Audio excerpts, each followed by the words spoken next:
This one goes out to my creative friends. Welcome to an epic workout. I'm Alex Gillespie, creator of the Epic Workout, Wake Up Epic, Being Epic.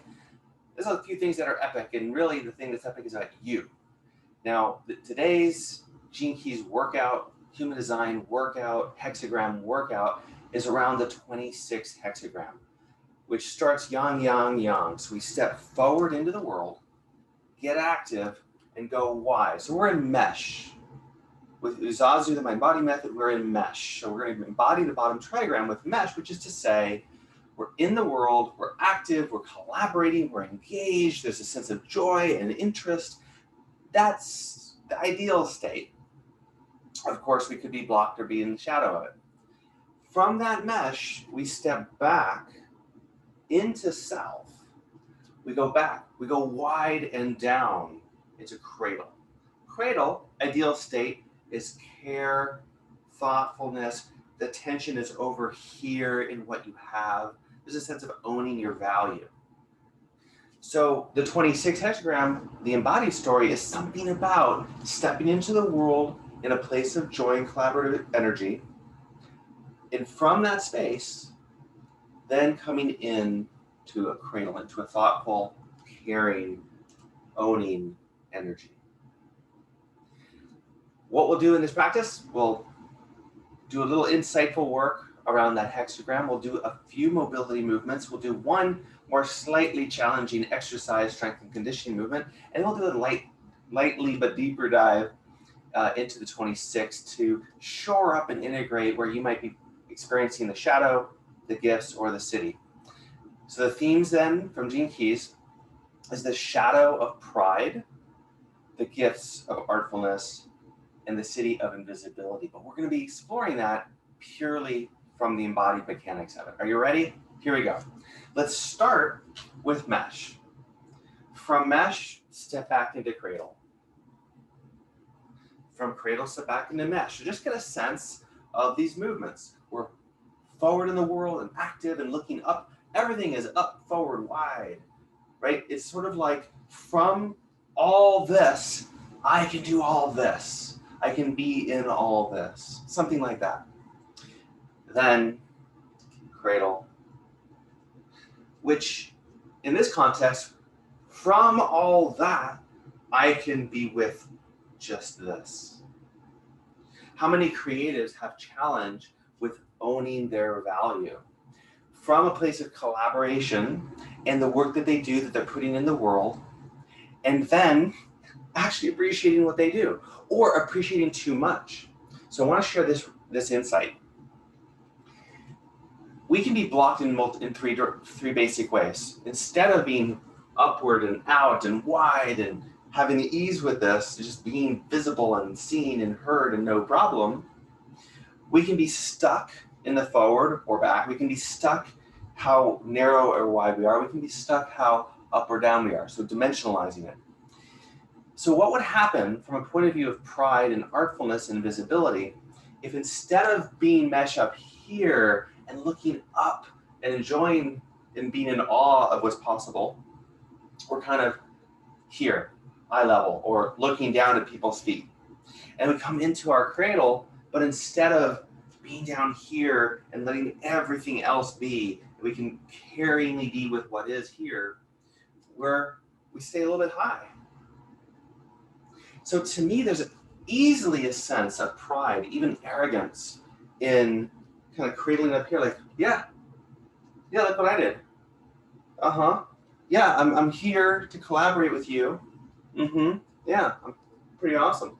Look at my work. So we can glitch up the experience, and instead of having artfulness, we can create that pride, and we can find that in the dimensions here. Okay, with that in mind, we'll come back to clean all that up. And to help us, let's do some mobility that's connected to this. Now, you may have noticed the fundamental movement patterns here are shoulder flexion and abduction, and then a bit more shoulder extension and still abduction, so width with our shoulders. And then our hips, we're going from extension to flexion, so it's basically a squat.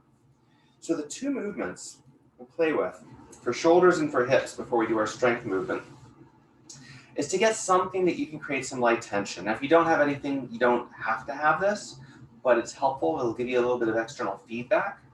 Legs go wide for stability. And you give this strap or a towel or a pair of pants or a sweater a light tug, enough that you can start to pull your shoulders down and back. So the actual emphasis here is shoulder depression and retraction to the point where you can feel the shoulder blades starting to come together.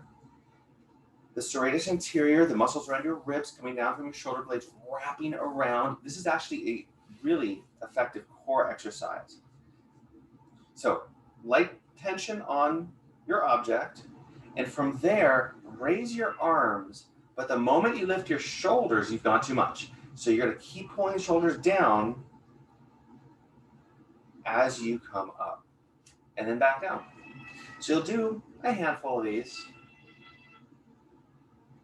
with enough humility and humbleness, non-pride, to be artful about this, to be really curious, in awe almost, of your shoulder blades, your shoulder function, the sensations in your core.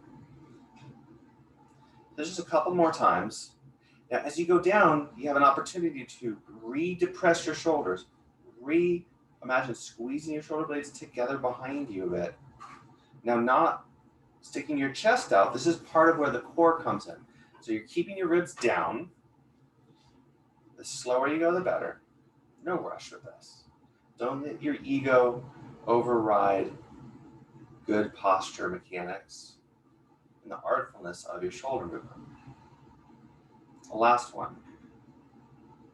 I suggest with any of these epic workouts, you take them on for about 6 days.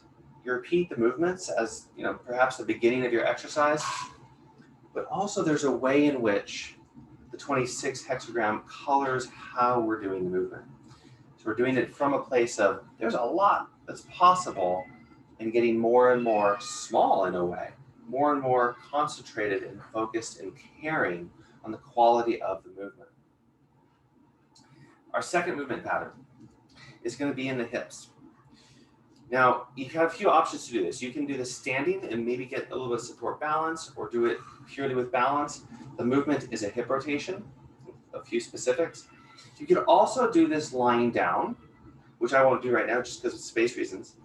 But you can lay down on your back, keep everything strongly stable, and then do the same hip movement. When we flip our body in multiple directions, you change the force of gravity on your muscles, and you change the sequence and the activation that your muscle tissues are going through, and that helps. It can help your joint, and it definitely helps your brain understand space and where you are in it. Very, very artful. Okay, here's the move then. Balance on your left leg, lift your right knee up, take it across, but don't turn. So we're going to do a circle with the knee. It goes wide. You straighten the leg, and you scoop across. So I'd like you to have the emphasis on your foot to scoop across as the knee comes through, to reach out as the knee extends, and there you go. Now the rest of your body you keep as stable as you can without getting rigid. Now ultimately, you can continue to depress your shoulders, wherever your hands are, a slight shoulder depression, but that might be too much to concentrate on. So knee circles, and you're shuttling your foot as wide as you can. Now, as you do this more and more, you're going to keep reaching. How wide can you go across? How wide can you go out? Okay, stop. Other side. Switch feet. Across you go. It's going to start pretty small. Explore it. Don't overreach. Don't let your ego get too involved. Be artful about it. Breathe. Be artful about your breath.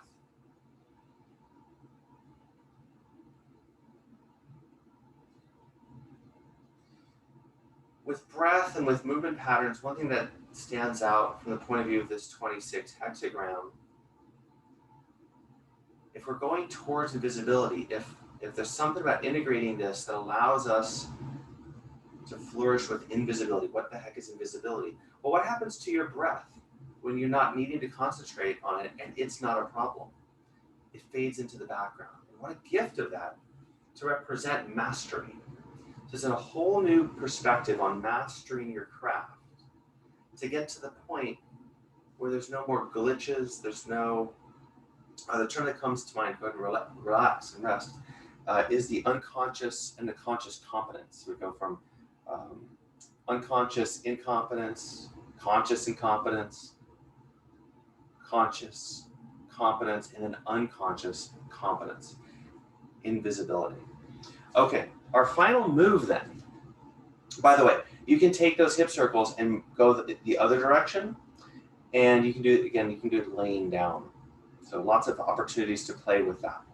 The perspective, the point is to get your hips mobile for this move, not only for dancing around the world and doing everything that you're doing to support you with that sense of groundedness, no matter how deep and humble you are or how thoughtful and caring you get and how much you collaborate, but there's something about how you're catching yourself and how what you're connected to is supporting you, not just if you fall, but as you land. So you take your legs wide and imagine dropping and then softly catching yourself in that squat. Knees go out, my toes are turned out a bit, you drop and catch. Hips go back, drop and catch. Hips go back, boom. So find your sweet spot with this. It doesn't have to be too low. It can be there. Hips go back, knees go a little bit forward. The deeper you go, the farther your hips go back.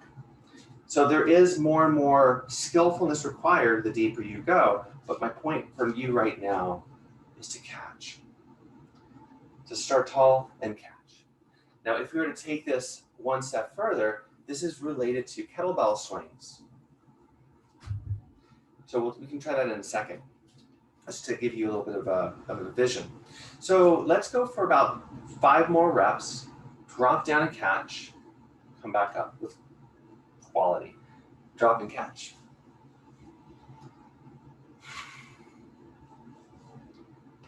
This is also very helpful for your nervous system, and functionally, as you're walking around, going downstairs, your nervous system needs to know that you're safe in space.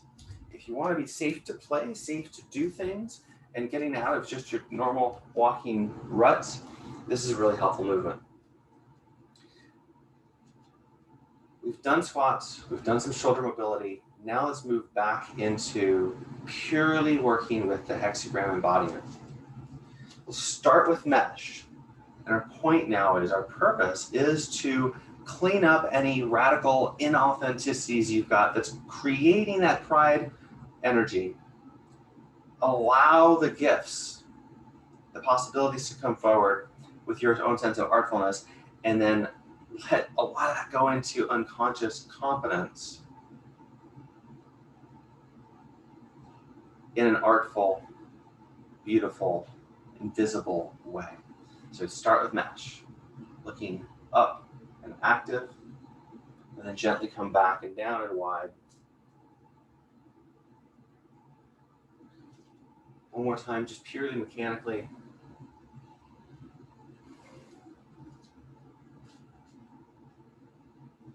And so tuning into pride. Tune into pride. Where have you experienced pride that's still causing some glitches in your system?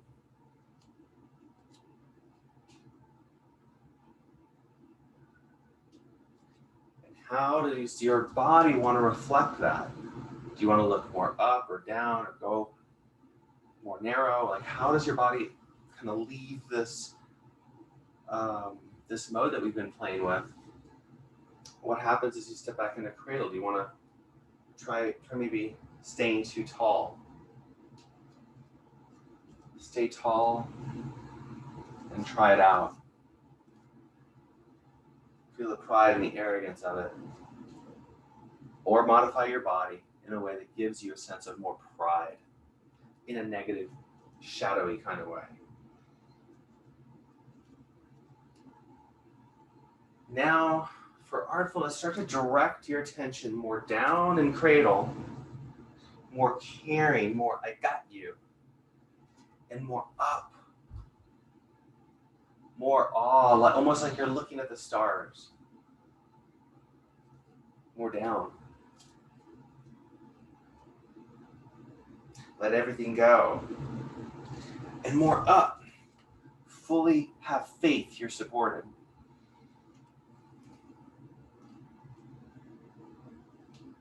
And smooth out the transition from one to the other. Find your own sweet flow here.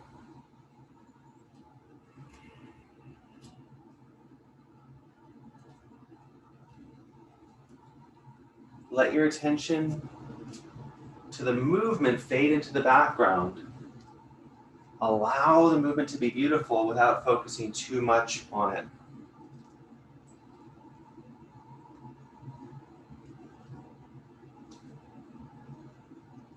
Last few moments.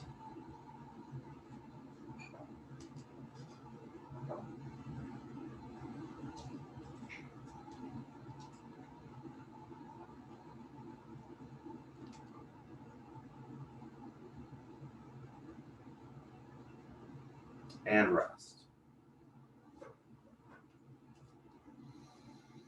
Take a few slow breaths. Relax your eyes, soften your knees, elbows, and breath. Let your awareness be open in this final neutral place.